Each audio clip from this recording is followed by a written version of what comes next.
عملته لكم النهارده يا حبايبي الكشري المصري الاصلي الاصيل بتاع المصريين اللي ما بيقدروش يستغنوا عنه. طبعا اكله مصريه مشهوره. طبعا المصريين من اشهر اكله في مصر هو الكشري المصري. كشري جميل. عملته لكم النهارده بطريقتي بطريقه لولو. كل التفاصيل هتلاقوها النهارده في الفيديو. اتفرجوا وشوفوا النهارده عملنا الكشري ازاي، وما تنسونيش بقى في اللايك والاشتراك في القناه. ازيكم يا حلوين، عاملين ايه؟ يا رب تكونوا بخير وبصحة وبعافية جيدة. يلا هنصلي على النبي ونصلي على سيدنا محمد عليه افضل الصلاة والسلام، ونبدأ مع بعض. النهاردة هنعمل احلى كشري مصري، أكلة المصريين المفضلة. معانا كده هنا الحمص، طبعا دي أساسي طبعا الحمص، ومعانا العدس ومعانا الطماطم، ومعانا هنا كمان المكرونة، معانا اللي هي الاسباجيتي والمقصوصة، ومعانا الرز والشعرية، ومخلين كمان شوية طماطم عشان هنعمل بيهم الحمص. يا سلام على الجمال.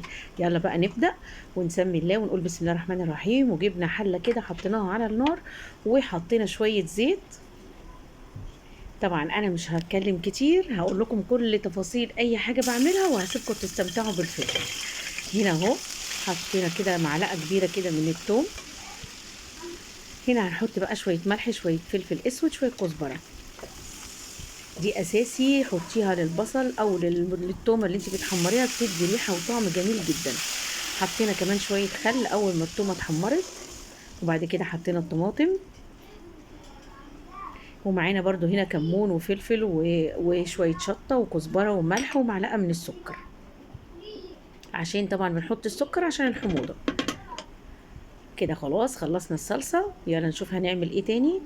كده خلاص. انا كمان لما في الاول كنت حاطه ميه على النار، وحطيت الميه غليت حطيت المكرونه اهي. كسرت طبعا المكرونه الاسباجيتي. يلا كمان هنعمل الحمص. حطينا بقى الحمص اهو، حطينا الميه، وحطينا كمان نص معلقه من الثوم، ومعايا هنا بقى كمون وكزبره ومعلقه من السكر. ما تحطيش ملح دلوقتي الا لما الحمص يبتدي يستوي. اول ما يستوي هتبتدي بقى تملحي وتظبطي بقى الحمص عشان يستوي معاكي على طول. ما تحطيش ملح الا في الاخر. طبعا هنا خلصت المكرونه واديتها شطفه كده تحت الحنفيه اهو. بص بقى المكرونه جميله ومفلفله ازاي، تحفه اهي. طبعا انا بقلب فيها عشان تصفي ميتها اهي. كده خلصنا المكرونه كمان. يلا بقى هنعمل، حطينا بقى الزيت وهنحمر بقى البصله. طبعا البصل ده بقى اللي هي الوردات بتاعه الكشري، تحفه. دي بتبقى جميله. طبعا انا ما عملتش كميه كبيره لان عندي هنا جزء بيحبها وجزء ما بيحبهاش. بص بقى الجمال، مقرمشه بقى وجميله وتحفه.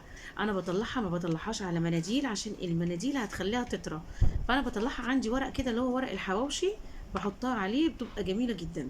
بتحتفظ كده بالقرمشه بتاعتها وبتبقى تحفه. طبعا بقى ده الزيت اللي احنا حمرنا فيه البصل.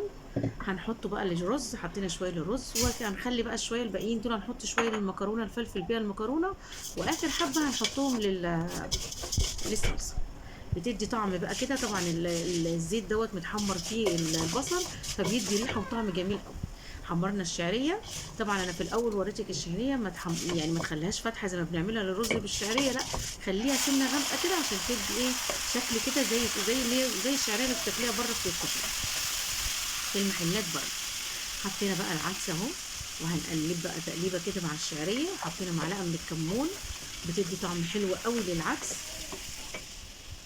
وهنقلب. وحطينا كمان حبه كده من البصله اللي احنا محمرينها، هتدي برضو طعم حلو. وحطينا كمان الرز، وهنقلب بقى. اهم حاجه في الوقت ده ان انت لازم تقلبي كويس جدا، قلبي كله مع بعضه عشان يبقى الرز كده متقلب مع العدس ومع الشعريه. وحطينا الملح دلوقتي اهو. وهتفضلي بقى تفضلي كده يعني دقيقتين ثلاثه كده تقلبي لحد ما تحسي كده ان انت الرز بقى هيتقرمش منك كده، عشان يتفلفل معاكي ويبقى مظبوط. بص بقى تقلب حلو ازاي. اهم حاجه بقى في الخطوه دي الميه، لازم نظبط الميه على الرز عشان الرز يطلع معانا مفلفل، ما يطلعش معجن ولا حاجه. الرز ما بتحطيش ميه كتير، يا دوبك الميه تغطي الرز بس، عشان يطلع معاكي مفلفل ومظبوط. تمام كده. يا رب ان شاء الله تستفيدوا. اكله كشري طبعا لا يعلى عليها طبعا. اللي وصل معايا لحد هنا ما ينسانيش بقى في اللايك والاشتراك في القناه وتفعيل زر الجرس عشان يوصل لكم مني كل جديد على قناتي وصفه طبخه معلومه. كده خلاص بقول لكم كده لازم تظبطي الرز وما تخليش الميه كتيره قوي في الرز. طبعا حطيت اهو حبه هنا كده، حبه من الزيت على الصلصه، وكنت حاطه كمان اهو وريتكم كمان، بس هنا كنت حاطه كمان للمكرونه فلفلتها. وخلاص كده الصلصه كده خلاص خلصت معانا اهي، والحمص خلاص، وادي اكلتنا خلصت في ثواني والله ما خدت وقت خالص.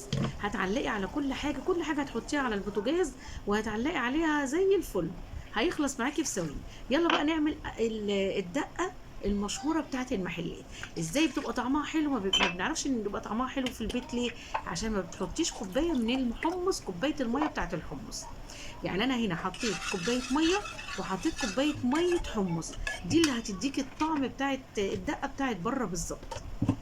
وحطيت الملح وحطيت الخل، بحط برضو حوالي كده ربع كوباية خل، وحطيت كمون وحطيت فلفل اسود وحطيت كزبرة. هي اهم حاجة الدقة الكزبرة والكمون، وتظبطي الملح بتاعها. وحطيت شطة كمان، وهنحط كمان ليمونة بتديها برضو طعم جميل جدا.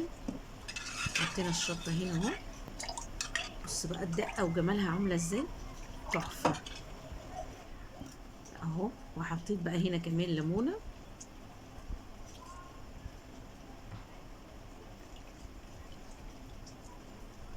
هتدوقي بقى الدقة دي هتعمليها وهتقولي يا لولو فعلا زي دقة المحلات بالظبط، زي الدقة اللي بنجيبها بتاعت المحلات بالظبط، تحفة. والطعم والله ما يختلفش عن بره خالص.